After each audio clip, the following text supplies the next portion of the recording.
Today we're going to start talking about nomenclature, so that's naming compounds. And the first thing we're going to do is talk about some kind of quick nicknames to reference things, and then much later I'll get into the official complex naming of molecules. So the first thing we need to talk about is we need to know our prefixes for our number of carbons. Yes, you have to know this. It is absolutely essential. So this is how many carbons we have. If you have one, it's called meth. Not methamphetamine, it's just called meth, or generally methyl. 2, it's eth. 3, prop.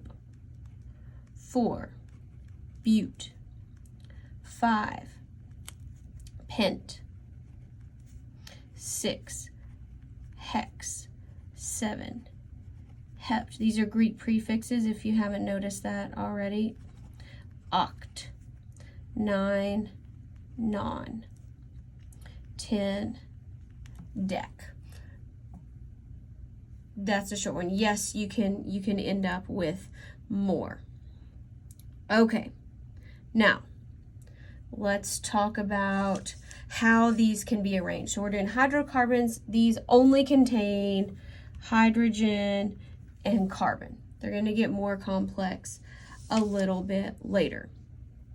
So the first thing we need to do, and when we do this, I'm going to be using 5 carbons. So here we go. 1, 2, 3, 4, 5. Okay. And get used to numbering your carbons. 1, 2, 3, 4, and 5. Because what we're going to do is we're going to be needing to identify the longest chain. All right. So if it has all single bonds, this is called an alkane. So you're going to take your number of carbon prefix. So your number prefix. And then you're going to have A-N-E on it. So this has 5 carbons, so it's pentane. So this is pentane. All right? Hopefully you're with me. Now, 1, 2, 3, 4, 5. Let's put a double bond here. Okay, so now we still have 5 carbons, but we have a double bond. Double bonds are called alkenes.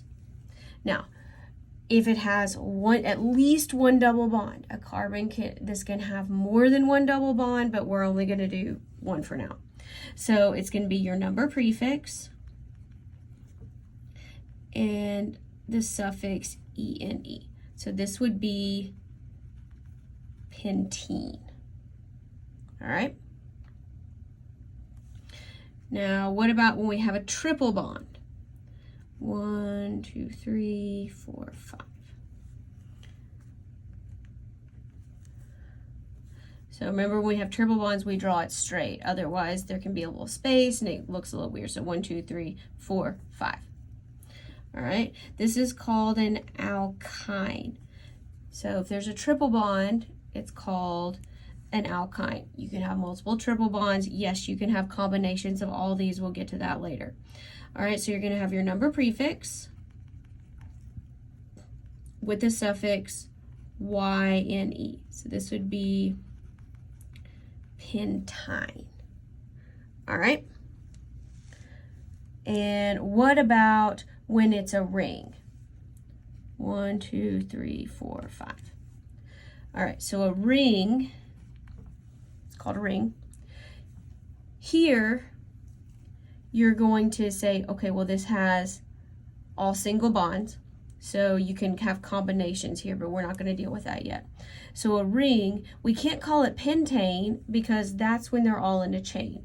So we're going to have the prefix cyclo,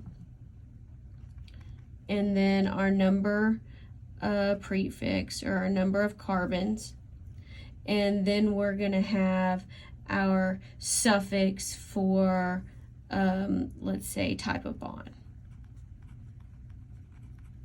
So this here is single bonds. So here we have cyclo, 5, pent, and this is all single bonds. So we use ane, cyclopentane. Now smash it all together. So cyclopentane. So as we get things that are going to be more complicated, I want you to get used to numbering your carbons. So because we're going to have to identify the longest carbon chain we can find. All right, so normally we go left to right. However, when you find something that's not a single bond, it's more appropriate to start where that's going to have the lowest number. But I'll get into that a little more later. So these are our basic hydrocarbon chains here.